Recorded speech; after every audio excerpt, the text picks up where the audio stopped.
Estábamos en la tercera característica, que era propósito. Humildad. Sí, pero probablemente hablamos de mente, que debe atravesar muchas de las características, porque al final absolutamente el poder orientar la mente hacia el coraje, hacia el propósito, hacia... Y además hay una trampa en todo esto, y es que la comprensión racional de estos principios no garantiza su puesta en práctica en absoluto. Claro. Ahí está la trampa. Claro. La trampa está en decir, claro, yo lo entiendo, luego lo llevo conmigo. Falso. La comprensión racional no implica la puesta en práctica. Entonces, ¿qué deberíamos hacer? Y hago un paréntesis en esta charla. ¿No tendríamos que entrenar para hacer en vez de entrenar para entender? Exactamente. Okay. Es decir, hay un primer paso que es la comprensión necesaria, que se articula a través de la palabra, de la formación. El segundo es hacer. Se debería alfabetizar en la inteligencia de la buena suerte, en la inteligencia de las actitudes. Normalmente las reflexiones importantes de la vida quedan relegadas a después del funeral. ¿Cuántas horas piensan las personas? Sí, ahora te quedé pensando, ¿no? Te explicaré. Al funeral, pero... Te explicaré. ¿Cuántas horas dedican los ejecutivos y directivos a pensar en su propio producto y servicio al cabo de un año? Muchas, todas.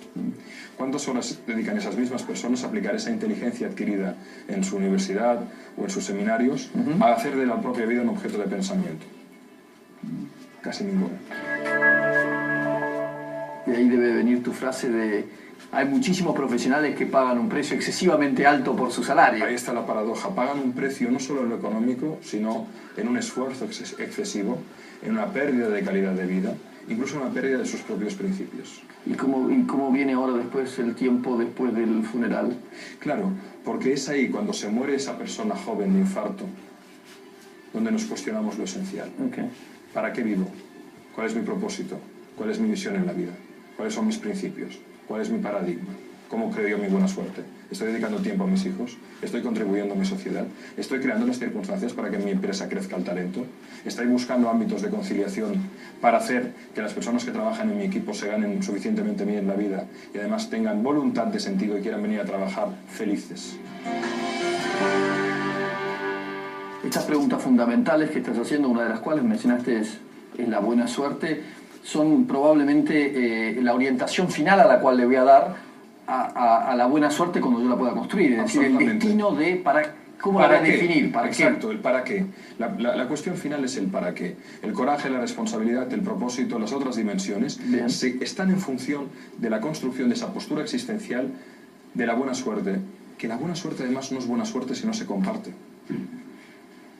La buena suerte lo que hace es crear sinergias, crear posibilidades para que todos podamos crecer. Está basada en la filosofía del yo gano, tú ganas, pero una filosofía llevada a la práctica. Solo desde esa filosofía es posible generar unas posibilidades. Porque si no, siempre hay uno que pierde. Entonces es imposible la sinergia.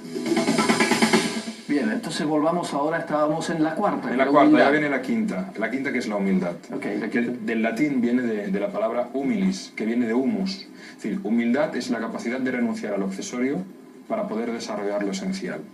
Es la capacidad de desnudarnos de la vanidad, porque la vanidad ciega, pero la humildad revela.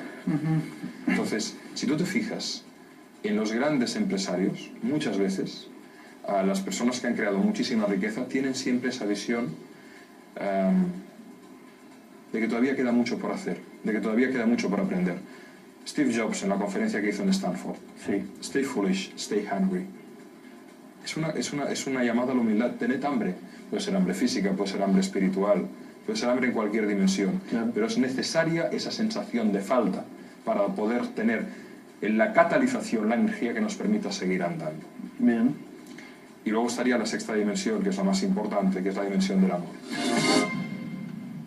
Mira, Winston Churchill, cuando Inglaterra era bombardeada por Alemania nazi, en un discurso en la radio, dijo: el optimista ve la oportunidad en toda calamidad, el pesimista ve la calamidad en toda oportunidad. ¿Cuál es la diferencia entre uno y otro? La voluntad de encontrar un sentido a la vida, al trabajo, a partir de la entrega hacia los demás. La buena suerte nace precisamente de esa energía que nos lleva de alguna manera a intentar encarnar la utopía. De hecho, los grandes empresarios son idealistas prácticos. ¿Por ejemplo? Todos. Podríamos hablar de Yunus, por ejemplo. Ahora me viene a la cabeza como lo que sería un nuevo paradigma de un nuevo tipo de empresario. Cuando él empezó con los microcréditos, fue perseguido, fue negado, le decían: si dejas dinero a los pobres no podrás recuperar ese dinero, y es una de sus entidades, su entidad es una de las más rentables, ¿no? Según dice él, ¿no? Y en cualquier caso ha creado un nuevo concepto. Y podríamos hablar de mujeres y hombres, desde Anita Roddick, el caso de Steve Jobs, el caso de los jóvenes empresarios que han montado las nuevas empresas de la nueva economía, ¿no? Desde YouTube hasta Google. Son visionarios, locos, pero tienen algo que les impulsa a transformar la realidad, ¿no? La cuestión importante es poder encontrar en cada ser humano, en el que dirige y en los que estaban en el equipo, cuál es el catalizador de esa energía. Y eso es importantísimo, porque solo es posible si te das cuenta de que cada ser humano es distinto y tiene un talento natural que puede desarrollar si le pones en el lugar adecuado. Y por eso hablamos de self-management, de la gestión del alma, de la gestión de cada uno para crear la buena suerte y para articular las diferentes piezas de modo que se creen esas circunstancias que facilitan la creación de nuevos modelos de pensamiento y de realidad. ¿Cómo ves llevando esto a la práctica? Yo tengo una empresa de 20 personas, ¿qué hago? Me gusta, me suena lo que vos estás diciendo, creo que hay muchas cosas que están en la sabiduría popular, podemos decir. Correcto. ¿Y qué hago el lunes a la mañana? Hay que anclarlo en diferentes principios, por ejemplo, generar las circunstancias para que las ideas puedan fluir en la organización, ¿no? Abrir la participación de las personas, generar mecanismos basados en la confianza que nos permitan compartir la información. Segundo, si queremos llegar a lo imposible tenemos que crear las circunstancias como Hewlett Packard, por ejemplo.